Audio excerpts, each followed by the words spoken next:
कहा करी कि शिव चर्चा में चले के ताकि अपना पति देव से कहते थे पति देव सोनो शिव चर्चा में जाता और चले हरवा ना चलो तो बताए सब जाता सब जाके ज्ञान लूटता कहाँ आता शिव चर्चा में जाके पूरा चली ले ज्ञान तो कहतम कि ना पूरी जान हम कहे के जाए तो कहते देखा देव में देव महादेव सबको देवता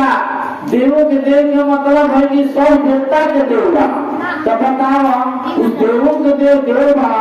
महादेव बात कोई है नहीं के तो चले चाहते के तो कैसे समझाओगे अपना पति देके कैसे कर करे अरे सबे टूटल चर्चा में अरे तू चले सैया सबे टूटल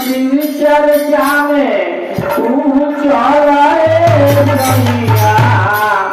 बन जा के अधिकारी